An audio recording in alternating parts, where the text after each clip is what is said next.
வணக்கம் அன்பு நண்பர்களே. கலப்பை மக்கள் இயக்கத்தினுடைய நிறுவன தலைவர் மரியாதைக்குரிய திரு பி.டி. செல்வகுமார் அவர்கள் என்னோடு இருக்கிறாங்க. கேட்பதற்கும் பேசுவதற்கும் நிறைய இருக்கிறது, அவரிடமே பேசலாம். வணக்கம் சார். வணக்கம் சார். சார், ரொம்ப பரபரப்பாக தேர்தல் வேலையை பார்த்துட்டு இருக்கீங்க. திமுகவில் அண்மையில் இணைந்திருந்தீங்க, திடீர்னு திமுகவை விட்டு வெளியேறி இருக்கீங்க, அதிமுகவுக்கு ஆதரவு கொடுத்துருக்கீங்க, தலவாய் சுந்தரம் அவர்களுக்கு ஆதரவாக பிரச்சாரத்திலும் ஈடுபட்டு இருக்கீங்க. என்னதான் நடந்துச்சு சார்? சார், நான் வந்து கலப்பை மக்கள் இயக்கம் உங்களுக்கு தெரியும், ஒரு 12 ஆண்டுகளாக நான் அதை நடத்திக்கிட்டு உங்களுக்கு தெரியும், பெண்களுக்காக போராடிட்டு இருக்கேன், விவசாயிகளுக்காக போராட்டியிருக்கேன். சமத்துவ பொங்கல்கள் வருடந்தோறும் நடத்தி இந்த தடவை கின்னஸ் ரெக்கார்டுக்காக 3008 பானைகள் வைத்து பெண்களுக்கு அரிசி பொருட்கள், பானைகள், அவங்களுக்கு சாரி, அவங்க சாப்பாடு, இப்படி வந்து அவங்களுக்காக நான் அந்த சமத்துவ பொங்கலை நடத்தி அது உங்களுக்கு கின்னஸ் ரெக்கார்டுக்காக கூட அந்த இடம் எடுத்திருக்காங்க. இன்னொன்று கடற்கரையில் நடத்தப்பட்ட முதல் சமத்துவ பொங்கல் நினைக்கிறேன். இல்லை, அவன் சமத்துவ பொங்கல் நடத்துகிறது கடற்கரையில் நடத்த முடியாது. அந்த காற்றும் அந்த பகுதிகளும் இப்படி கிடைக்காது. அந்த பகுதியை கண்டுபிடிச்சி அங்கே இருக்கிற ஃபுல்லாக வந்து கருவேலம் காடுகளெல்லாம் சுத்தப்படுத்தி அது உள்ளுக்குள்ளே பாதை வசதி கூட உள்ள கிடையாது. அதெல்லாம் பல நாட்கள் அதை சரி பண்ணி இன்றைக்கி ஒரு மெரினா பீச் மாதிரியே இருக்குது. இன்றைக்கி ஒரு சுற்றுலாத்தலமாக ஆகிருக்குது. பொன் காமராஜ் சுவாமிகள் முதல் நமது சுவாமிகள் பேர் என்ன, சுவாமி தோப்புல பாலபிரஜாதி அடிகளார் முதல் எல்லாருமே இந்த கடற்கரை சாலைக்கே பி.டி. செல்வகுமார் உருவாக்குனது, அவர் பேரெல்லாம் வைக்கணும்னு சொல்லி அந்த அளவுக்கு இந்த மக்கள் மீது நமக்கு ஒரு ஏதாவது ஒன்று செய்யணும் சார். நம்ம சும்மா வாயில் வடை சுட்டுட்டு போகிற ஒரு பி.டி. செல்வகுமார் கிடையாது. அப்போ அது அந்த கலப்பை மக்கள் இயக்கம் மூலமாக ஏழை எளிய மாணவர்கள் மீது என்னுடைய தாக்கம் போன ஒரு ஸ்கூல் முதல்ல கட்டி கொடுத்தேன். அது தொடர்ச்சியாக கலையரங்கங்கள், வகுப்பறைகள் இதெல்லாம் இல்லாத ஊராக பார்த்து அந்த ஏழை மாணவர்களுக்கு அந்த வகுப்பறை கட்டி கொடுக்கும்போது அதில் இருக்கிற ஒரு சுகமே கிட்டத்தட்ட 40க்கு மேலே கலையரங்குகள் அது எல்லாமே எனக்கு புரியுது. ஏன்னா நீண்ட நெடிய பணி, நீங்கள் அரசியல் பணி கூட இல்லாத அளவுக்கு கூட முழுக்க சேவை, மக்கள் சேவை, லைப்ரரி கட்டி கொடுக்குறதா இருக்கலாம், ஒரு கடற்கரை கிராமத்தில் வணிக வளாகம் கட்டி கொடுத்ததா இருக்கலாம், நிறைய பள்ளிக்கூடங்களுக்கு வகுப்பறை கட்டிடங்கள் கட்டி கொடுத்தது, இதெல்லாம் பண்ணீங்க.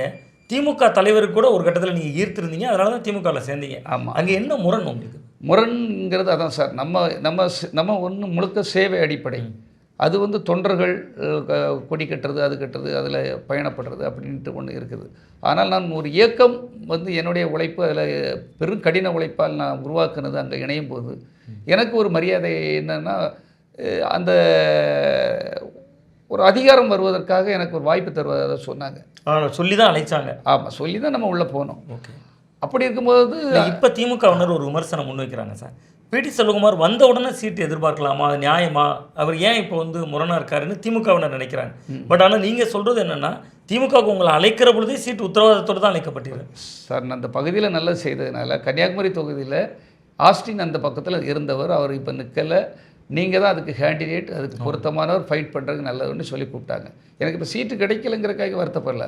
ஆனால் நான் தான் வருவேன் என்று மெரிட் படி அது நேர்காணல்லாம் முதலமைச்சர்கிட்டே போகும்போது கிட்டத்தட்ட நம்ம தான் இருக்கிறோங்கிற அளவுக்கு கொண்டு போனது. நான் ஏன் ஆசைப்படக்கூடாதுன்னு கேட்குறேன். நான் 29 ஆண்டுகளாக நடிகர் விஜய் கூட இருந்து அவரை கட்டமைப்பு ஒரு சீரோவில் இருந்தவர், ஒரு சாதாரண ஆளாக இருந்தவர், படிப்படியாக வளரக்கு கூட இருந்து நான் தான் முதன்மை காரணமாக இருந்தவன். அவங்க ஹீரோ வரது வர இந்த இடத்துக்கு அவர் உச்சத்தில் இருக்குன்னு இப்போ சொல்கிறாங்க, அது வரது வர நாங்கள் தான் இருந்தோம். அவ்வளவு கடினமாக உழைச்சிருக்கோம் அந்த இயக்கத்தை வலுவாக்குவதற்காக. அது உரம் போட்டு அவ்வளோ கஷ்டப்பட்டிருக்கோம். அந்த ஆரம்பகால விஜய் மக்கள் இயக்கத்துக்கு நான் எதுக்கு சொல்கிறேன்னா, அதுவும் ஒரு பயணம் தானே சார், அதுவும் ஒரு அரசியலுக்கான முன்னோட்டம் தானே. இப்போ விஜய் மக்கள் இயக்கம் தானே இப்போ அரசியலுக்கு வந்திருக்கு. அப்போ அவரை பயணப்பட அந்த பயணம் வந்திருக்கு.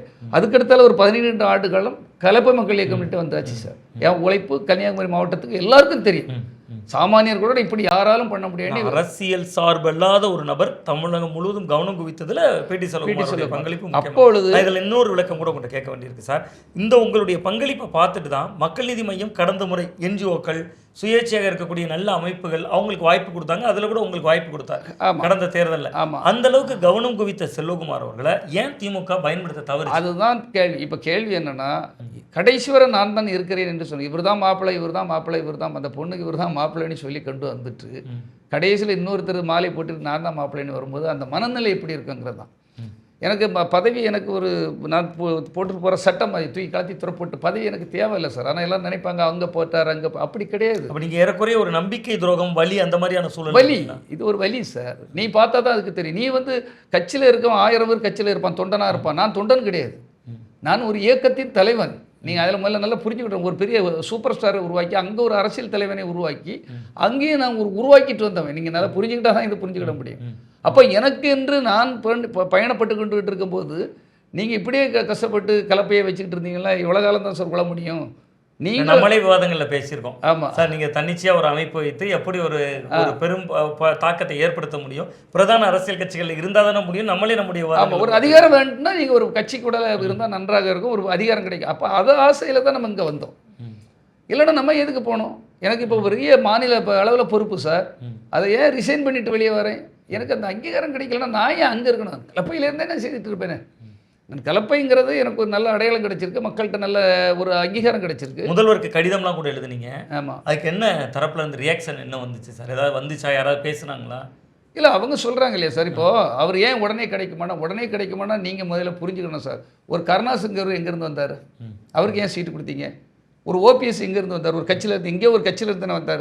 ஏன் கொடுத்தா அடுத்து ஒரு 15 நாளைக்குள்ள அவருக்கு சீட்டு கொடுக்குறீங்க? ஓபிஎஸ் மட்டும் இல்லை, அவரோட வந்து கிட்டத்தட்ட வைத்திலிங்கம், ஓரத்தநாடு வைத்திலிங்கம் அவர்களாக இருக்கலாம், மனோஜ் பாண்டியன் அவர்களாக இருக்கலாம். ஒரு முத்திரை கட்சியில் இணையிற பொழுது கூட மனோஜ் பாண்டியன் அவர்கள்லாம் கூட இருந்தாங்க. அந்த மாதிரியான சீனியர்கள்ட்ட எல்லாம் வருத்தத்தை தெரிவிச்சிங்களா? எப்படி சார்? நானே பொதுவாக யாருக்கிட்டையும் விவாதத்துக்கு போகாத ஆள். நான் உண்டு, என் வேலை உண்டு. எங்கேயாவது பிடி சுலகுமார் ஒரு விவாத பொருளாக இருக்காரா? சண்டை போட்டுருக்காரா? கட்ட பஞ்சாயத்து நடத்திருக்காரா? நான் உண்மையிலே ஒரு அமைதி புறாதான் சார். இப்போ பார்க்குறவங்களுக்கு தெரிஞ்சு இவர் எப்படி போயிட்டாருங்கிறப்போ என்னுடைய வலியும் என்னுடைய வேதனையும் நான் இன்னும் செய்கிற சர்வீஸில் பார்த்துட்டு ஐயோ அந்த மனிதன் பாதிக்கப்பட்டிருக்கிறார். நான் எனக்காக கேட்குறேன், என் வாழ்க்கைக்கே கேட்கல சார். எனக்கு ஒரு அதிகாரம் கிடைத்தால் இந்த தொகுதிக்கு இன்னும் பெருசாக பண்ணலாங்கிற ஒரு ஆசை மனுஷன் தானே சார். பிடி செல்வகுமார் எந்த இடத்துல தளவாய் சுந்தரம் ஆதரவு நிலைப்பாட்டை நோக்கி நகர்ந்தார் சார்? சார், இப்போ இந்த சூழலில் நான் முடங்கி போய் இருக்கிறது ஒன்று சார். இந்த அரசியலே வேண்டாம், ஒரு வள்ளலார் மாதிரி அப்படிலாம் நினச்சேன். நைட்டு ஃபுல்லாக திங்கிங் பண்ணி சிந்திச்சுட்டே இருக்கிறேன். நம்ம வாழ்க்கை இப்படி தானே இருக்குது. இந்த காலத்தில் இப்படி ஒரு வள்ளலார் மாதிரி இல்லை ஒரு வைகுண்டர் மாதிரி எல்லாம் சொல்லலாம். அவங்கெல்லாம் அப்படி கிடையாது. நானும் இந்த மக்களுக்காக தான் என் உடல் பொருள் ஆவியெல்லாம் இது பண்ணி ஸ்கூல் கட்டி கொடுத்துட்ருக்கேன். சும்மாலாம் கிடையாது. ஒன்று மேற்கோள் அழகாக சொன்னீங்க சார். ஒருவர் வாடிய பயிரை கண்ட போதெல்லாம் வாடினேன் அவர் வள்ளலார். ஆமாம். இன்னொருவர் தாள கிடப்பாரை தற்காப்பதே தர்மம்னார் ஐயா வைகுண்டர். நீங்களும் அதே மாதிரி கிராம பகுதிகளில் கல்வி, வேலைவாய்ப்பு, மருத்துவம், சுகாதாரம் சார்ந்த எல்லா சேவைகளும் பண்ணுறீங்க. எந்த இடத்துல உங்களுக்கு தளவாய் சுந்தரத்தை நம்ம ஆதரிக்கலாங்கிற புள்ளியை நோக்கி நகர்ந்தீங்க? இது நான் 2 நாளாக யோசனை பண்ணோம் சார். கட்சியை விட்டு நம்ம விலகிறோம், என்ன பண்ணலான்னு சொல்லி எல்லாருக்கிட்டையும் பேசும்போது, நான் எல்லாருக்கிட்டையும் பேசுவேனே தவிர முடிவு நான் தான் எடுத்தோம் சார். அவருடைய சேவைகள் நான் பல ஊர்களுக்கு போகும்போது தான் சார் தெரிஞ்சுது. பல ஊர்களுக்கு போகும்போது எல்லா மக்களோடையும் ஒரு அந்த மண்ணுக்கும் அவருக்கும் ஒரு நல்ல பிணைப்பு இருந்திருக்குது. எல்லா இடத்துக்கும் நிறைய நல்லது செய்திருக்காரு சார். இன்னொன்று, கன்னியாகுமரி தொகுதி அந்த பகுதி பார்த்திங்கன்னா நிறைய குளங்கள், நிறைய ஆறுகள், ஏரிகள், மரங்கள், மலைகள் எல்லாமே இருக்குது சார். எல்லாமே இருக்கிற கடல் பகுதிகள். அந்த பகுதியை ஒரு சிறு சேதாரம் இல்லாமல் இன்றைக்கி வர இந்த 20 ஆண்டு காலமாக அவர் ரொம்ப கண்ணும் கருத்துமாக பார்த்துருக்கார். ஒரு சிறு இதுக்கு கூட ஒரு பிடி மண் கூட இந்த இடத்துலேருந்து போகாத அளவுக்கு ஒரு கண்ணும் கருத்துமாக அந்த இடங்கள் சிதலமாகாமல் இந்த தொகுதி பாதுகாக்கப்பட்டுட்டு இருக்கு. அப்போ நானும் இந்த மண்ணை நேசிக்கிறேன், நானும் இந்த இயற்கையை நேசிக்கிறேன். இந்த குமரியில் இருக்கிற ஆறுகள், குளங்கள், ஏரிகள், மலைகள், மரங்கள் வெட்டப்படாமல் பாதுகாத்து மற்ற எல்லா இடங்களையும் அது கனிம வளங்கள்லாம் கொள்ளையடிக்கப்படுகிறது, வெட்டப்படுகிறது, மரங்கள் சூறையாடப்படுகிறது, ஆறு குளங்கள் மணல் அள்ளி இது பண்ணப்படுகிறது. அப்போ இதை பாதுகாத்துட்டு இருக்கிறார் கரெக்டாக. அவர் எதுக்குமே இதெல்லாம் எந்த இதுலையுமே அவர்கிட்ட ஒரு அலிகேஷன் இல்லை. அப்போ நம்மளுடைய ஒரு ஆதரவு இந்த தொகுதிக்கு அவரை மாதிரி ஒருத்தருக்கு இருந்தால் இந்த கன்னியாகுமரி தொகுதி மீண்டும் பாதுகாக்கப்படுங்கிற ஒரு இது. என் தொகுதி பாதுகாக்கப்பட வேண்டும். இன்னொன்று, யாருக்கும் கட்ட பஞ்சாயத்தோ பிரச்சனையோ சண்டை சச்சரவோ யாரையும் ஏமாற்றிட்டாரு செய்துட்டார் அந்த அலிகேஷன்லாம் அவர்கிட்ட இல்லை. இந்த கோட்பாடுகளெல்லாம் பார்த்துட்டு தான் நம்மளுடைய ஒரு ஆதரவு ஒரு நல்ல மனிதருக்கு கிடைத்தால், அவர் வெற்றி பெற்றால், அவரும் எனக்கு வாக்குறுதிகளை தந்திருக்கார். உங்களுக்கு சேவை நான் செய்யணும், இதெல்லாம் எனக்கு செய்யணும்னு சொல்ல ஒரு 10-25 பாயிண்ட்டுகள் சொன்னேன். நீங்களே அதில் நான் ரொம்ப முக்கியமான ஒரு பாயிண்ட் கேட்க வேண்டியிருக்கு சார். பிரச்சாரத்துக்கு போகிறீங்க, நீங்களுமே தனியாக தாடி பாலாஜி போன்ற நடிகர்கள் எல்லாரும் உங்களோடையும் ஒரு படை இருக்கிறது போகிறீங்க, நிறைய வாக்குறுதிகள் நீங்கள் கொடுக்குறீங்க. நீங்களுமே பிடி செல்வகுமார் அவர்களே கொடுக்குறீங்க. அதிமுக வெற்றி பெற்றால் அதை செய்வாங்க, இதை செய்வாங்க அப்படிங்கிறீங்க. அந்த சுதந்திரம் அதிமுக உங்களுக்கு கொடுத்துருக்கா சார்? இப்போ அவரும் நானும் ஒரு வேற இல்லை. இப்போ செய்யக்கூடிய விஷயத்தை தான் சொல்லுவோம். உதாரணத்துக்கு பாலம் போடுறதுக்கு சொல்லியிருக்கேன் சார். அந்த ரவுண்டான பாலம் கண்டிப்பாக போடப்படும். அது ஒரு முயற்சியில் இருக்குது. அந்த முயற்சியை தீவிரப்படுத்துவோம். அவர்கிட்ட நான் சொல்லுவோம் இல்லை, அழுத்தம் கொடுப்போம் இல்லை. அந்த அழுத்தம் கொடுக்குற இடத்துல செல்வகுமாரும் இருக்கிறாருங்கிற நம்புறீங்க அதிமுகலையும்? அவர் சாதாரண ஆள் இல்லை சார். எல்லா விஷயமும் தெரிஞ்சவர், படித்தவர். 4 முறை எம்எல்ஏ இருந்திருக்காரு, அமைச்சராக இருந்திருக்காரு. அவர் அவ்வளோ சாதாரணமாக அவர் இட போட்டுறாங்க. அன்றைக்கி எடப்பாடி வந்த உடனே முதல் ஆளு என்ன எவ்வளோ மரியாதை கொடுத்து எப்படி அவரை சந்திக்க வைத்தார். இவ்வளோ கட்சியில் இணைந்தார். நீங்கள் நல்லா புரிஞ்சுக்கணும். கட்சியில் மக்கள் இயக்க நிறுவன தலைவர் சந்தித்தார், ஆதரவு தெரிவித்தார் தான் வந்திருக்கோம். நான் இணைந்தார், கட்சியில் இணைந்தார்னு வரல. அது அடுத்த கட்டம். இப்பொழுது வந்து எதிர்கால திட்டம் இருக்கா சார்? அதிமுகக்குள்ளே போகிறோம் அப்படிங்கக்கூடிய ஏதாவது எதிர்கால திட்டங்கள் இருக்கா, அல்லது பொறுமையாக முடிவெடுப்போம்? பொறுமையாக முடிவு. இப்போ தளவாய் சுந்தரம் அவர்களை பொறுத்தவரை என்ன ஒரு அண்ணன் தம்பி போல் அந்த மக்கள் கூட அந்த அதிமுக தொண்டர்கள்லாம் என் மேலே ஒரு அளவு கடந்த அன்பை இப்போ செலுத்துகிறார். போகிற இடமெல்லாம் ஒரு எழுச்சி, உற்சாகம் இருக்குது. பிடி செல்வகுமார் அண்ணைன்னு சொல்கிற அளவுக்கு ஒரு உற்சாகத்தை உருவாக்கியிருக்கார். இது திமுகவில் உருவாக்கல அவங்க. இது என்னுடைய போக்கையும் என் மனதையும் என்னுடைய செயலையும் புரிந்துகிட்டு செய்வாங்க இல்லையா, அதை அவர் செய்துட்டு இருக்கார். பிடி செல்வகுமார் அவர்கள்ட்ட திமுக சமரசத்துக்கு முயற்சி பண்ணாங்களா சார்? சமரசத்துக்கு முயற்சி பண்ணாங்க சார். அந்த சமரசம் வந்து என்னென்ன சார், வாக்குறுதிகள் யார் வேணாலும் எதுனாலும் சொல்லலாம் சார். நாங்கள் அதை செய்துருவோம், நாங்கள் இதை பண்ணுவோம், அதை செய்வோம், உங்களை விட மாட்டோம், செய்வோம் அப்படிங்கிற அது வாக்குறுதி இல்லை சார். ஏன்னா நான் ஏன் இந்த கேள்வி கேட்குறேன்னா சார், இந்த உங்களுக்கு சீட்டு மறுக்கப்பட்ட மறுநாள் ஏதோ உங்களுடைய வாட்ஸ்அப் ஸ்டேட்டஸில் அப்பாவு அவர்கள் உங்களை சந்தித்த ஒரு காட்சி பார்த்தேன். அப்போ அவர்லாம் சபாநாயகராக இருந்தவர். அது மாதிரி சீனியர்கள் கிட்ட இருந்து ஏதாவது முக்கியமான எல்லாருமே வந்தாங்க. அவரும் வந்தார், மகேஷ் அவர்கள் பெரிய ஒன்றிய செயலாளர்கள் எல்லாரும் சேர்த்துலாம் வந்தாங்க. நான் வரலன்னு சொல்லலை. அந்த இது ஒத்துக்க முடியாத ஒரு விஷயம் சார். என்னை விட ஒரு சிறந்தவர், என்னை விட ஒரு வலுவானவர், இந்த தொகுதிக்கு அவர் உண்மையிலே ஆப்டாக இருக்கவர் வந்திருந்தா கூட நான் சரி நம்ம இதில். ஆனால் ஒரு ஒன்றுக்காக இடிச்ச புலி காரணங்களை சொல்லும்போது ஏற்றுக்க முடியாது. அவர் இப்போ தான் வந்தால் அப்போ நீங்கள் கருணாஸுக்கு சீட்டு கொடுத்துருக்கக்கூடாது. இப்போ தான் வந்திருந்தா நீங்கள் ஓபிஎஸ்க்கு கொடுத்துருக்கக்கூடாது. இப்போ தான் இருந்தால் முத்திரையர் இதிலிருந்து வந்த செல்வகுமாருக்கு கொடுத்துருக்கக்கூடாது. மனிதநேய மக்கள் கட்சியிலேருந்து வந்து அவருக்கு கொடுத்துருக்கக்கூடாது. கூட்டணிக்குள்ள வந்து தேமுதிக நீங்கள் இவ்வளோ சீட்டு கொடுத்துருக்கீங்க. அப்போ நான் வந்து ஒரு கிள்ளுக்கு இறப்பில்லை. நானும் இந்த சமுதாயத்துக்கு போராடிருக்கேன். கலப்பை மக்கள் இயக்கத்தை அதை வலுவாக்குறது. இந்த இடத்துல இன்னொரு கேள்வி வருது இல்லை சார், அவங்கெல்லாம் வேறு இயக்கங்கள் இருந்திருந்தாலும் முன்னாள் சட்டமன்ற உறுப்பினர்களாக இருந்தவங்கிற ஒரு பார்வை பார்ப்பாங்கல்ல, அதை நம்ம கடந்து விட முடியும். அது எப்படி முத்திரையிலிருந்து வந்தவர் எப்படி பார்க்க முடியும்? கடந்த தேர்தலில் அவரும் போட்டிட்டு அவர் சார், அது நீங்கள் கொடுத்தா தானே சார் நானும் அந்த அதிகாரத்துக்கு வரும். நீங்கள் கொடுக்காமே கடைசி வரை இப்படி காரணம் சொல்லி தள்ளி போட்டுட்டு இருந்தால் நான் என்ன? செல்வகுமார் சார் வைக்கக்கூடிய குற்றச்சாட்டில் மிக முக்கியமான குற்றச்சாட்டு என்னன்னா, நீங்கள் அழைத்து வரப்பட்ட போதே அப்படி வாக்குறுதி கொடுக்கப்பட்டுச்சுங்கிறீங்க. அழைத்து வரப்போது கன்னியாகுமரி திமுகவுக்கான முதன்முறையாக நீங்கள் அழைத்து வரப்பட்ட போதே கன்னியாகுமரி தொகுதி உங்களுக்கு தாங்கிற வாக்குறுதி. ஆமாம் சார், இங்கே கன்னியாகுமரி எந்த இடத்துல அந்த வாக்குறுதியை மீற வேண்டிய இடம் வந்துச்சு சார் திமுகவுக்கு? சார் மீற வேண்டியது என்ன, அவங்க என்ன வேணாலும் நினைக்கலாம் சார். இப்போ யார் அவங்க முடிவெடுக்கிறது, அவங்க கடைசி நேரத்தில் அவங்க தலைமைக்குள்ளே இவங்களுக்குள்ளே பேசுகிறது, அதுக்குள்ளே நம்ம போக முடியாது இல்லையா? அப்போ என்ன நடந்திருக்குன்னு அந்த மர்மம் முடித்து கடைசியில் நடந்தது நமக்கு தெரியல. அது கடைசியில் நடந்த மர்மமாகவே இருக்குது. இன்றைக்கி வர முதல் இடத்துல நான் தான் சார் இருந்தேன். இந்த தொகுதிக்கு பிடி செல்வகுமார் தான் வந்திருக்காரு, அவருக்கு கொடுத்துருக்கோம் அப்படின்னு சொல்லி தான் இருந்தது. ஆனால் அது கடைசி நேரத்தில் அது எப்படி மாற்றப்பட்டதுங்கிறது தான் எனக்கு இன்னும் ஒரு மந்திர வாசல் மாதிரி, மந்திரம் முடிச்ச மாதிரி, மர்ம வாசல் மாதிரியே இன்னும் எனக்கு. சார், பிடி செல்வகுமார் அவர்களுடைய பணிகளை ஒரு பத்திரிகையாளராக நான் ரொம்ப ஆழமாக உள்வாங்கியிருக்கேன். கிட்டத்தட்ட நீங்கள் தொடர்ச்சியாக பள்ளிகளுக்காக இருக்கலாம், நிறைய கலையரங்கங்கள் கட்டி கொடுத்ததாக இருக்கலாம், நிறைய விஷயங்கள் பண்ணியிருக்கீங்க. ஏதோ ஒரு வகையில் மக்களுக்கும் உங்களுக்குமான ஒரு நேரடி தொடர்பு இருக்குது. இந்த தேர்தலில் நீங்கள் அதிமுகவை ஆதரித்த பின்பு தளவாய் சுந்தரம் அவர்களோட அந்த செல்வாக்கு இன்னும் கொஞ்சம் கூட கூடினதாக களத்தில் பார்க்க முடியுது. இது திமுகவை எந்த அளவில் நீங்கள் பாதிப்பை ஏற்படுத்தணும்னு நினைக்கிறீங்க? இல்லை, திமுகவை பாதிப்பு ஏற்படுத்தணும். நான் வஞ்சிக்கப்பட்டிருக்கேன் சார். நான் ஒரு தனி மனிதனாக நான் உருவாக்கின என் செல்வாக்கு, நான் பள்ளிக்கூடம் கட்டி கொடுத்துருக்கேன். அதனுடைய வலியும் எனக்கு தான் தெரியும். நான் சமத்துவ பொங்கல் நடத்தி காட்டியிருக்கேன். பெண்களெல்லாம் கூட்டிகிட்டு வந்து தீப ஊர்வலம் நடத்தியிருக்கேன். கார்த்திகை தோறும் கிட்டத்தட்ட 1000 பேர் கார்த்திகை தீபத்துக்கு 1000 பேருக்கு கூப்பிட்டு அவங்களுக்கு விளக்குகள் கொடுத்து பெண்களாக பல தீப விளக்கு அவங்க கூட ஒவ்வொரு பெண்களுக்கும் அந்த விளக்குகள்லாம் இலவசமாக கொடுத்து ஒவ்வொன்றையும் அந்த பெண்களை கஷ்டப்படுத்த வைக்காமல் அவங்களையும் உற்சாகப்படுத்த வேண்டிய இப்படி பல நிகழ்வுகள் அந்த பெண்களோட ஐக்கியமாகி இளைஞர்களுக்கு அதே மாதிரி மாணவர்களுக்கெல்லாம் வருடந்தோறும் அத்தனை பேர்த்துக்கும் லேப்டாப்பு, அத்தனை பேர்த்துக்கும் ஸ்மார்ட் ஃபோன், ஸ்கூட்டி, கஷ்டப்படுற பெண்களுக்கு கிட்டத்தட்ட ஸ்கூட்டி மட்டும் ஒரு 20 ஸ்கூட்டி வாங்கி கொடுத்துருக்கேன்.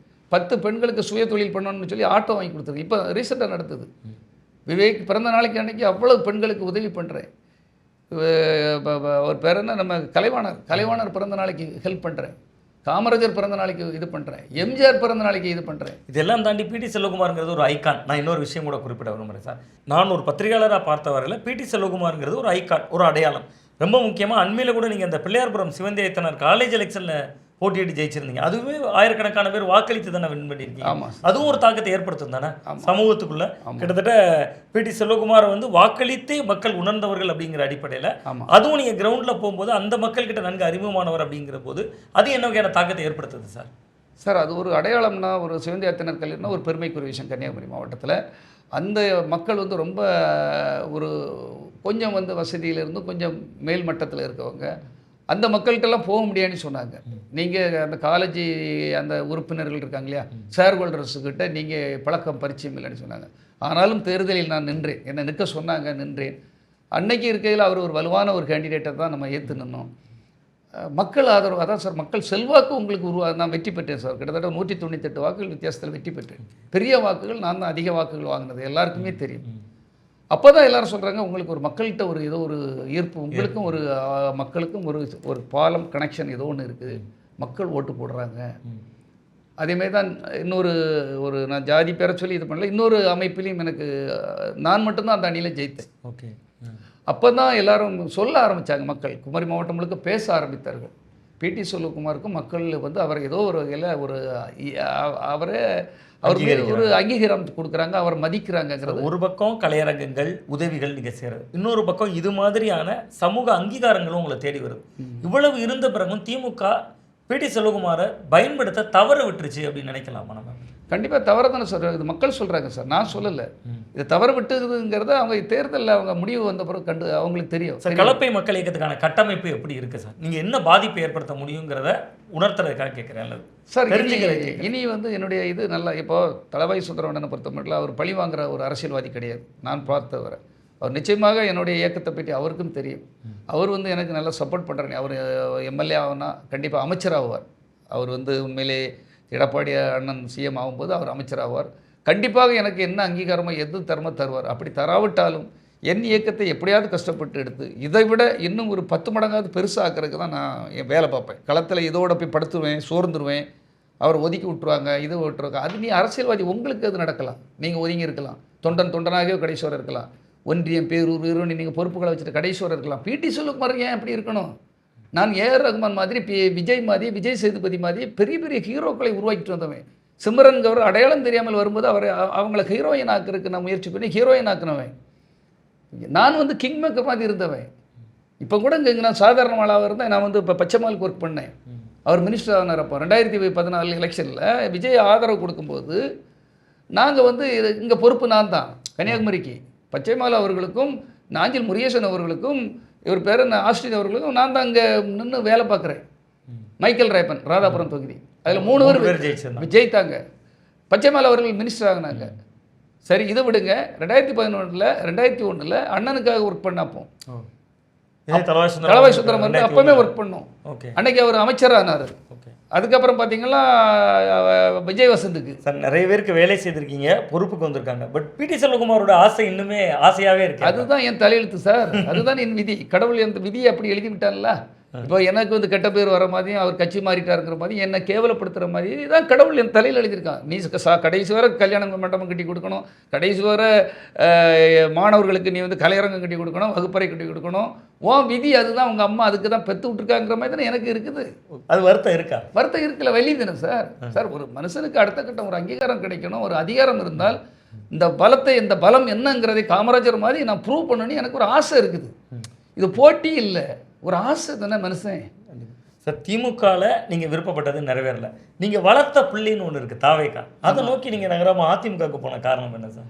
இல்லை, அங்கே வந்து என்னென்னா சார், நான் திரும்பவும் ஒரு சின்ன பலரும் என்கிட்ட கேட்டாங்க, தொடர்பு கொண்டாங்க, நானும் பேசினேன். அதுங்களோட சுற்றி இருக்கவங்க யாருமே இன்னும் ஒரு வல்லவர்கள் நல்லவர்கள் அந்த புள்ளி சரிப்படுத்தப்படவில்லை.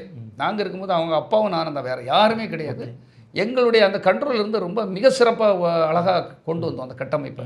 என்றைக்குமே நான் புலியோடு இருக்கிறதோட எந்த அலிகேஷனும் கிடையாது. என்று அவர் அப்பா போனாரோ வெளியே, நான் போனணும். அங்கே மனைவிக்குள் பிரச்சனை, குழந்தைகளுக்குள்ள பிரச்சனை, குடும்பத்துக்குள் பிரச்சனை, கூட இருந்தவர்கள்லாம் வெளியே சாரசாரையாக நல்லா வேலை பார்த்தவங்களாம் வெளியே போகிறோம். வழக்குகள், வம்புகள், இன்கம் டேக்ஸ் பிரச்சனை, பார்த்திங்கன்னா இன்னொரு நடிகைகளோட உறவுங்கிறது, அதான் தனி பிளேட்டு, அவர் சுகபோக வாழ்க்கை, இப்படி பல விமர்சனங்கள் இந்த 5 ஆண்டுகளுக்குள்ளே வந்துட்டு இருக்கு, 5-6 ஆண்டுகளுக்குள்ளே. அப்போது இப்போ இருக்கவங்களாம் அவர் இப்போ கூட சமீபத்தில் ஒருத்தர் சந்திச்சா அவரில் வியூகம் வகுப்பாளர் அவர் சொல்றார் உலகத்திலே அவர் தான் 1ஆம் நம்பர் லீடருங்கிறாரு. அப்போவே நினச்சேன் இவரை புதக்குழிக்குள்ள தள்ளுறதுக்கு இவனோட மாதிரி 2 பேர். இன்னொருத்தன் பாருங்கள், அவன் வந்து ஒரு அக்கௌண்டண்ட்டாக வந்தவன், யார் வெங்கட்ராமணி ஒருத்தன். பார்த்தீங்கன்னா அவன் பொருளாளராக இருக்கான், இன்றைக்கி மயிலாப்பூர் தொகுதியில் நிற்கிறான். அவன் தான் மெயின் காரணம் சார். கூட இருந்து போட்டு அங்கே போட்டு இங்கே போட்டு அவங்கள போட்டு விஷத்தை அவ்வளோத்தையும் போட்டு விஜய் உடம்புக்குள்ளே அன்றைக்கி பாய்சன் ஆக்கி வச்சுருக்காருன்னா அந்த ஆள் தான். யாருமே கிட்ட இருந்து விட மாட்டாங்க, யாரை பற்றி வேணாலும் இதையும் போட்டு எப்போ பார்த்தாலும் சச்சரவுக்குள்ளே சண்டைக்குள்ளே ஒரு கோல் மூட்டி விட்டு அவருடைய இப்படிலாம் இருக்கக்கூடாது. முயற்சி எடுத்தீங்களா? இப்போ இந்த திமுக எடுத்து அதனால கூட இருக்கவங்க இப்படி இருந்தால் இப்படி வந்து ஒரு பாருங்க, மனைவிக்கும் ஒரு மனைவியே விஜயை பற்றி விமர்சனத்தை விடுங்க, இவன் எப்படி விஜயும் மனைவியும் சேர விட பார்ப்பான், எப்படி இவன் விஜயும் அவங்க அப்பாவையும் சேர விட பார்ப்பான், எப்படி இவன் விஜயும் அவங்க பையனையும் சேர விட பார்ப்பான். தடுப்பதற்குனே பிரிக்கக்குனே இப்படி ஒரு கூட்டங்கள். புஷியானந்தாக இருக்கட்டும், புஷியானந்தெல்லாம் ஒரு சாதாரண ஆள், நாங்கள் தான் அவங்கள உள்ள விட்டோம். அதே போல் இப்போ வந்து ஆதவர்ஜனா யார், ஒரு தவறான வழியில் வந்து குறுக்கு வழியில் ஒரு மார்ட்டின் வீட்டுக்குள்ளே அவர் அந்த மாப்பிள்ளையை போகிறதுக்கு பல ஸ்க்ரீன் ப்ளே பண்ணியிருக்காருலாம் சொல்கிறாங்க. ஸ்க்ரீன் பண்ணி ஏமாற்றி அந்த பெண்ணை திருமணம் பண்ணிட்டார் செய்தார். அவருக்கு கனவு வந்து எப்படியா குறுக்கு வழியில் பெரிய ஆளாகணுங்கிறது. இப்போ குறுக்கு வழியில் பெரிய ஆளாகணுங்கிறவங்க அவ்வளோரும் ஒன்று சேர்ந்துருக்காங்க. இப்போ இதிலேருந்து எப்படி ஒருத்தர் நடுவில் வளர்ந்தவன் எப்படி அவருக்கும் பெரிய இதெல்லாம் கிடையாது. எனக்கு தெரியும் விஜய்லாம் ஒரு பெரிய எம்ஜிஆர் மாதிரி ஒரு ஆற்றல் உள்ளவர் வலிமை உள்ளவர்லாம் கிடையாது. இவர் எப்படி மீண்டு வருவார்? இவர் எப்படி நல்ல சிந்தனையோட முடிவுகள் எடுப்பார்? அந்த கூட இருக்க 4 புள்ளி இருக்குல்ல சார், அந்த 4 புள்ளி மிக 4 தூண்கள் மாதிரி. அது சரியாக இருந்தால்தான் ஒரு பெரிய லீடர் வந்து சரியாக வர முடியும். விஜயை பொறுத்த மட்டும் அவர் வீட்டுக்குள்ளே வந்து ஒரு அறைக்குள் வளர்க்கப்பட்டவர், குளிரூட்டப்பட்ட அறைக்குள் வளர்க்கப்பட்டவர், பெரிய கஷ்டங்கள். பிராய்லர் கோழி. ஆமாம், பிராய்லர் கோழி அல்ல, அது வந்து இன்ஜெக்ஷன் போட்டு அதுக்கு தகுந்த இப்படி அப்படி என்று வளர்க்கப்பட்டவர். எப்படியோ ஒரு சினிமாவில் அவருக்கு ஒரு அடையாளம் கிடைத்து அவர் வளர்ந்துட்டார், போயிட்டார், அது பெருசாக வந்துட்டார். அதை நம்ம குறை சொல்லலை. ஆனால் அந்த அவருக்கான உழைப்பும் இருக்கு, உருவாக்குனதுல உங்களோட பங்களிப்பு இருக்கு, விஜயனுடைய உழைப்பும் இருக்கு. அதனால் என்னன்னா ஒரு நேரங்கள் காலங்கள் தான் சொல்லணும் சார். இந்த நேரங்கள் அவருக்கு ஒத்துழைச்சிருச்சு. அந்த காலத்தில் வேற யாரும் வரல, அவங்க அப்பாவுடைய பலம், பிடி செல்வகுமாருடைய உழைப்பு. ஆனால் இப்பொழுது வந்திருக்க அந்த அந்தஸ்தை, அந்த புகழ் வெளிச்சத்தை பங்கு போட்டு எப்படி அவரை வந்து நம்ம ஒரு பெரிய காசாக பார்க்கலாம், இதை அவருடைய அந்த நடிகனுங்கிற அந்த இது இருக்குல்ல புகழ் வெளிச்சத்தை வச்சு எப்படி சம்பாதிக்கலான்னு ஒரு பெரிய கூட்டம் வந்துச்சு. இதில் யாருமே உண்மையானவர்கள் இல்லை என்ற வருத்தம் இருக்கும்போது என்னால் திரும்பவும் போய் அந்த உள்ளுக்குள்ளே போய், ஏன்னா நாங்கள் கஷ்டப்படும் போது உண்மையாக உழைத்து அவர் படிப்படியாக ஸ்டெப் வளர்க்க உரம் விட்டு 5 பத்திரிகை மட்டுமே நடத்தியிருக்கான பாருங்களா. விஜய் ரசிகன், Priyamudan Vijay, mass of the Vijay, எப்படி சோபாவின் விஜய், தளபதி விஜய், இப்படி புக்குகள் அவருக்காக அவரை சார்ந்தே வாழ்ந்து அவரை சார்ந்தே இந்த புக்குகளாக நடத்தி. அப்போ இந்த மாதிரி டிஜிட்டல்லாம் கிடையாது. அந்த கிராமப்புறம் வர அந்த புக்குகளை ஏங்கிக்கிட்டு இருப்பாங்க. என் ரசிகர் மன்ற புத்தகங்கள் கடைகளில் தொங்கும், அப்படி லேமினேஷன்லாம் பண்ணி ஃப்ரண்ட்ல ஒரு புலவு போட்டு கையெழுத்து போட்டு அவருக்கு லேமினேஷன் போட்ட ஃபோட்டோ போட்டு இப்படி ரசிகர்கள்கிட்ட அதை கொண்டு சேர்க்கறதுக்கு பட்ட பாடுகள் இருக்கு இல்லையா. இப்போ ஈஸியாக மறந்துப்பாங்க அவங்க. அவருக்கு இதை பற்றி எங்கே நினைக்க இது பண்ண நேரங்கள் இருக்க போது யார் சொல்லிக் கொடுக்க போகிறா? பிடி செல்வகுமார் இப்படிலாம் எழுதினார், அவர் ஒரு எழுத்தாளர், உங்களுக்கு அது வலுவூட்டினார், உங்களை வளர்ச்சிக்கு அவர் கூட இருந்தாருன்னு யார் சொல்ல போகிறா? ரசிகர் மன்றங்கள்லாம் கிட்டத்தட்ட ஒரு 800 மன்றங்களுக்கு மேலே நானே தொடங்கி வச்சுருக்கேன்.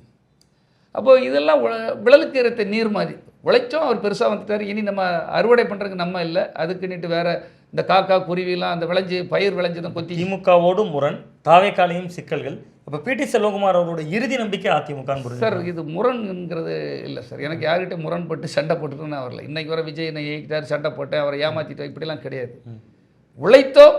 அங்கே அவங்க அப்பாவுக்கும் அவருக்கு நடந்த ஒரு பனிப்போரில் நாமும் அதில் அவங்க அப்பா கூட இருக்கிற ஒரு சூழலில் நம்ம குடும்பங்களை ஒதுக்கினார். குடும்பங்களில் ஒருவராக இருந்து பிடி செல்வகுமார் ஒதுக்கப்பட்டோம், அவ்வளோதான். இதில் வேற ஒன்று வம்பு தும்பு சண்டை சச்சரவு. அவர் மனைவி, தந்தை, இது போன்ற குடும்ப உறவுகள் ஒதுக்கப்பட்ட போது குடும்பத்தில் ஒருவராக உணரப்பட்ட பிடி செல்வகுமார் இதில் வந்து நான் ஒன்றும் அவர் மேலே வருத்தப்பட்ட. ஆனால் இப்போ தவறுகள் நடக்கும் பட்சத்தில் நம் வந்து இதை திருந்தி விடுவாரா, திருத்துவாரா? கூட இருக்கிற வெங்கட்ராமன் இப்படிப்பட்டவன், கூட இருக்கிற ஆதவர்ஜனா இப்படிப்பட்டவன், கூட இருக்கிற ஜான் ஆரோக்கியசாமி இப்படிப்பட்டவன்கிறத இந்த பேட்டிகள் மூலமாக தெரிஞ்சு அவர் தன்னைத்தானே தற்காத்து கொள்ள வேண்டும். இல்லைன்னா அவருக்கு என்ன வேணாலும் நடக்கும்ங்கிறதுக்காக தான் நான் இதெல்லாம் சொல்லுவேன். அச்ச உணர்வு. ஏன்னா நாங்கள் வளர்த்தாள் சார். சரிங்க, தொடர்ச்சியாக திமுகவில் இருக்கிற பொழுதே மாநில பொறுப்பில் தான் இருந்தீங்க. அடுத்து மாநில அளவிலான பணி செய்யணும் அந்த ஆர்வம்லாம் இருக்கா சார்? சார், மாநில அளவில் செய்கிற அளவுக்கு அதான் எனக்கான ஒரு நல்ல அங்கீகாரம், ஒத்துழைப்பு. ஏன்னா என்ன ஒரு சர்வசாதாரணமாக நினச்சிடக்கூடாது சார். ஒரு அடாவடி பாலிட்டிஷியன் நான் கிடையாது. ஒரு கருணாசன் தான் உங்களுக்கு தெரியும், ஒரு பாலிட்டிக்ஸ். பலரும் அப்படி ஒரு பாலிட்டிக்ஸ் வச்சுருப்பாங்க. ஒருத்தர் தமிழக வாழ்க்கணும்னா மிரட்டி அரசியல் பண்ணுவாங்க. அந்த மாதிரி அரசியல் எனக்கு தேவை சர்வீஸ் பண்ணி வர அரசியல் சார். ஓகே, இந்த மக்களுக்கு என்ன செய்திருக்கோம், மாணவர்களுக்கு என்ன செய்யும், இப்படி ஒரு அரசியல். என்னுடைய அரசியலை புரிந்து கொண்டு, என்னுடைய வியூகத்தை புரிந்து கொண்டு, எப்படி சினிமாவில் இவர் சக்ஸஸ்ஃபுல்லாக இருந்து எவ்வளவு உழைச்சிருக்காரு. சினிமா வியூக ஒப்பாளரில் நம்பர் 1ல் இருந்தோம். ஆனால் நீங்கள் சர்வசாதாரணமாக இப்போ பிரசாந்த் கிஷோர், அவன் கிருஷ்ணசாமி, அவன் பேர் ஆரோக்கியசாமிக்கெல்லாம் இவ்வளவு பணங்களை கொடுத்து வைக்கிறீங்க. அவர் பத்திரிகையாளர் தமிழா பாண்டியன் முதல், ராம் சார் முதல், நக்கீரன் கோபால் முதல் 10 பிரசாந்த் கிஷோருக்கு ஈக்குவலான ஆளுன்னு என்ன அவங்க சொல்லியிருக்காங்க. ஒவ்வொரு இதுலையும் என்னை பற்றி, என்னுடைய திறமையை பற்றி. என் திறமைக்கு என்றைக்கு அங்கீகாரம் கிடைக்கணும் தான் சார் இயங்கிக்கிட்டு இருக்கேன், வேறு ஒன்றும் கிடையாது. சார் நிறைவாக ஒரு கேள்வி சார், வர்ற சட்டமன்ற தேர்தல் கன்னியாகுமரி தொகுதியினுடைய முடிவு எப்படி இருக்கும்? களத்தில் நேரடியாக போய் பார்த்தவருங்கிற முறையில் உங்கள் அனுபவம் எப்படி உணர்த்துது சார்? சார், நான் செல்லுகின்ற இடமெல்லாம் நான் ஒரு அதாவது எல்லோரும் என்ன செய்யறாங்க, மக்கள் நீதி மையத்தில் நான் முன்னால் ஒரு என்ஜிஓ நின்னதுனால நான் மக்கள் நீதி மையத்தில் தான் இருந்து நின்னோடுங்க, அது கிடையாதுங்கிறத முதல்ல இதில் தெரிஞ்சுக்கணும். மக்கள் நீதி மையம் ஒரு என்ஜிஓ, பொது தொண்டு நிறுவனங்களில் சிறந்த சமூக சேவையாளர்களுக்கு கொடுத்த சீட்டில் அது நின்று தான். அப்போ இந்த 5 ஆண்டுகள் என்னுடைய மக்கள் பணி மிக தீவிரமான பணி. அந்த தீவிரமான பணிக்கு எனக்கு ஒரு அங்கீகாரம் கிடைத்திருக்குங்கிறத நான் பல இடங்களில் பார்க்குறேன். அங்கே உள்ள வரவேற்பு, ஒரு எழுச்சி, அதேபோல் தளவாய் சுந்தரம் அண்ணன் அவர்கள் சேவை, அவருக்கு செய்த அந்த மக்களுக்காக ஒரு அடாவடித்தனம் இல்லாதவருங்கிறது மெயின். இங்கே சார் கன்னியாகுமரி மாவட்டம் படித்த மாவட்டம், இங்கே அடாவடித்தனம், கட்ட பஞ்சாயத்து பிரச்சனைகள், தேவையில்லாத வம்புகளை உருவாக்குவர்கள் இருக்கக்கூடாதுங்கிறதுல ரொம்ப தெளிவாக இருக்காங்க. கன்னியாகுமரி தொகுதி மக்கள் ஒரு அமைதியை விரும்புவார்கள். அந்த வகையில் மீண்டும் தளவாய் சுந்தரம் அவர்கள் வந்தால் சிறப்பாக இருக்கும் என்று மக்களுடைய மனசில் அந்த அலை ஓடுவதை நான் பார்க்கிறேன். போகிற இடமெல்லாம் எனக்கு அவ்வளோ வரவேற்பு தராங்க, சந்தோஷமாக இருக்காங்க. நீங்கள் 2 பேரும் ஒரு இரு சக்திகள் இணைஞ்சிருக்கீங்க. நீங்கள் 2 பேரும் இணைவாக மக்கள் ஏற்றுக்கிட்டாங்களா? மக்கள் ஏற்றுக்கிட்டாங்க. போகிற இடமெல்லாம் எவ்வளோ வரவேற்பு சார், எவ்வளோ அந்த உற்சாகம், அந்த அதிமுக தொண்டர்கள்ட்ட அவ்வளோ உற்சாகம். கலப்பை என் தொண்டர்கள்லாம் ஒன்றா சேர்த்து, அதே போல் பப்ளிக் நியூட்ரல் இருப்பாங்க இல்லையா, இவங்க வந்தால் நல்ல இதுனா பிடி செல்வகுமார் இருக்கும்போது இன்னும் நல்லது செய்வார் இல்லையா, அவங்களுக்கு ஒரு எண்ணம் இருக்குது இல்லையா. இப்போ மயிலாடினா என் கட்டடம் இருக்குது, பறக்கைனா என் கட்டடம் இருக்குது, தாமரகுளம்னா என் கட்டடம் இருக்குது, நல்லூர்னா என் கட்டடம் இருக்குது, குமாரபுரம்னா என் கட்டடம் இருக்குது, தோப்பூர்னா என் கட்டடம் இருக்குது, 5 கிராமத்தில் இருக்குது, எல்லா இடத்துலையும் எனக்கு. இன்னொரு முக்கியமான புள்ளி என்னென்னா, ஜாதி மத எல்லைகளை கடந்து கட்டடம் கட்டியிருக்கீங்க. நான் உள்ள போய் பார்க்குற போது எனக்கு உணர முடியும். கண்டிப்பாக உங்களை மாதிரி ஒவ்வொரு பத்திரிகையாளர் கண்டிப்பாக உணர்ந்திருப்பீங்க, நடுநிலையாளருக்கு உணர்ந்திருப்பீங்க. ஏன்னா மீனவ கிராமங்கள் பார்த்தீங்கன்னா மணக்குடியில், கிளமணக்குடியில் செய்திருக்கேன். அது என்ன சர்ச்சு, புனித கிளமணக்குடியில் இருக்கக்கூடிய ஒரு தேவாலயம் கட்டி கொடுத்துருக்கேன். அங்கே உள்ள மக்கள் தேவாலயமே கட்டியிருக்கீங்க, கட்டி கொடுத்துருக்கேன். ஆமாம், இடையில இருந்ததை கட்டி கொடுத்து முடிச்சு கொடுத்துருக்கேன். அங்கே சமூக நல கூடம், விளையாட்டு அரங்கம், கலையரங்கம், அந்த ஒரு ஊருக்கு மட்டுமே அவ்வளோ செய்திருக்கேன் சார். ஒரு வணிக வளாகம், அதே மாதிரி இப்போ கோவளத்தில் ஒரு பெரிய வேலை நடந்துகிட்டு இருக்கு. ஒரு கீழே 3 கடைகள், மேலே ஒரு அவங்களுக்கு இந்த மாணவர்களுக்காக இந்த கல்வி பண்ணுவாங்க, சண்டே டே எல்லாரும் கூட்டம் இது பண்ணுறதுக்காக அது கட்டடம் நடந்துகிட்டு இருக்கு. பிரார்த்தனை கூடம் இல்லை, நல்லொழுக்க வகுப்பறை நடத்துகிற மாதிரி அது கட்டி இப்போ நடந்து முடிய போகுது. அதே போல் பார்த்தீங்கன்னா உங்களுக்கு ஆரோக்கியபுரம், அங்கே ஒரு விளையாட்டு திடலை சரி பண்ணி கொடுத்துருக்கேன். அங்கே கலையரங்கம் கட்டி கொடுத்துருக்கேன். அதெல்லாம் மீனவ சமுதாய மக்கள். அதனால் மீனவ சமுதாய மக்கள் என்னை ரொம்ப என்னை ஈர்த்து அவங்க என் மேலே ரொம்ப அன்போடு இருக்காங்க. அப்போ இவங்கெல்லாம் என்ன சொல்கிறாங்கன்னா, பிடி செல்வகுமார் போகிற இடம் கரெக்டாக இருக்கும், பிடி செல்வகுமார் எடுக்கிற முடியும் சரியாக இருக்கும். சார், தேர்தலுக்கு பின்பு பிடி செல்வகுமார் அவர்களை அதிமுக உறுப்பினராக பார்க்கலாமா, அல்லது கலப்பை மக்கள் இயக்கத்தின் நாயகராகவே தொடர்வாரா? நிறைவான கேள்வி. இப்போ ஒரு வளர்ச்சி இருக்கணும் சார், வளர்ச்சி இருக்கணும். என் மக்களுக்கு எதாவது செய்கிறதுக்கு எனக்கு வாய்ப்புகள் தந்தால், எனக்கு ஒரு நல்ல அங்கீகாரம் கிடைத்தால் அது என்னதுன்னு நம்ம பார்ப்போம் சார். தளவாய் அண்ணனா தான் சொல்லிகிட்டு இருக்காரு. நான் கலப்பையில் இருந்தே இனி தொண்டு செய்வோமா, என்னுடைய இயக்கத்தை நடத்தும், கலப்பை மூலமாக செய்தது போதும். அதனால் அதை அதிகப்படுத்தி மக்களிடம் இன்னும் மக்கள் மனதை தான் வெல்ல வேண்டும் சார். தவறான இடத்துக்கு நான் போக மாட்டேன் சார். எம்ஜிஆர் சொன்ன ஒரே வார்த்தை தான் கடைசியில் சொல்லி முடிக்கிறேன். தனிமையானாலும் சரி, தனிமைப்படுத்தப்பட்டாலும் சரி, தலையே போனாலும் சரி, தீயவர்கள் பக்கம் நான் போக மாட்டேன் சார். இதுவரை போகவும் செய்யவில்லை, இனி போகவும் மாட்டேன் என்பதுதான் என்னுடைய கொள்கை. ரொம்ப நன்றி, நிறைவான நேரத்தை ஒதுக்குனீங்க. ரொம்ப நன்றி சார். நன்றி.